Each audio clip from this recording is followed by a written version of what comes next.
The objective of this video is to provide you with a step-by-step tutorial on how to update your new AI Use for This Course widget, now found on the homepage for all courses on Fanshawe Online, directly underneath the Professor Information widget. With that in mind, we're going to assume that you've already decided on the level of AI permissibility for your course. If you haven't done that yet, it's an important first step. We have a resource on the CTL SharePoint site that should help you think about how you will address this in your course. I'll leave a link in the description of this video. Okay, the first thing you'll want to do is edit the widget to remove the two icons and statements that don't apply to your course. To do this, click on the little black down arrow next to the widget title and choose Edit this widget. Next, you'll want to click on the Content tab. From here, you can simply delete the content you don't need and click Save and Close. This will bring you back to the custom widget list, which you don't need right now, so click on the course code at the top of the screen to return to the home page. Your new widget should be looking good. But we're not done. You probably noticed there's a hyperlink in the text of the widget. You need to make sure that points somewhere so your students can get a more detailed understanding of your expectations. The icon on its own is insufficient.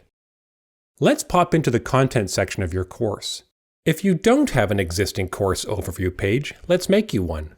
We've provided you with a template HTML page titled courseoverview.html, available on the CTL SharePoint site dedicated to AI permissibility.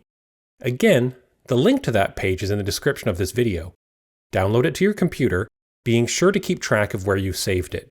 If you haven't done that yet, pause this video and come back when you have. Okay, now let's get into your course content. If you don't have a course information or getting started module, let's make one by typing course information into the Add a Module field and hit Enter. We'll then want to drag that to the top of the content list, so it's the first thing your students see. Now, in that module, you'll either drag and drop the HTML page file or click the Upload Create button and choose Upload Files. Select My Computer from the list of options and then Upload to open the File Explorer and track down your file. Choose the appropriate file and then click Add. You now have a course overview page. Next, let's edit it. Click on the little black down arrow next to the page title and select Edit Page. There's a bunch of other information you'll likely want to update on this page, like the What We'll Be Learning section and the Evaluation Breakdown table, but for now, let's focus on use of artificial intelligence. Similar to what we did for the new widget, you'll want to delete the two icons and statements that you've decided don't apply to your course. With the remaining statement, it's important that you update the language you see here to reflect your own perspective on this. Feel free to update the existing language or replace it entirely with your own ideas. Keep in mind that all assignments in a course should also have these icons and a description of how AI should or should not be applied to it specifically, so this statement can be relatively high level. You'll be more specific in the assignment. When you're done, click Save and Close. We're very nearly finished. The last thing to do is adjust the hyperlink in the new AI widget to point to your content page. Click on the course code at the top of the screen to return to the home page. Next, again, click on the black down arrow next to the AI widget's title and choose Edit this widget. Then, like before, you should click on the Content tab. Click on the hyperlink and choose the Remove Link button.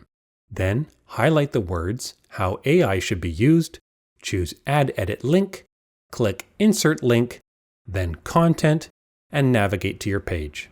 In my case, I put it in the module titled Course Information.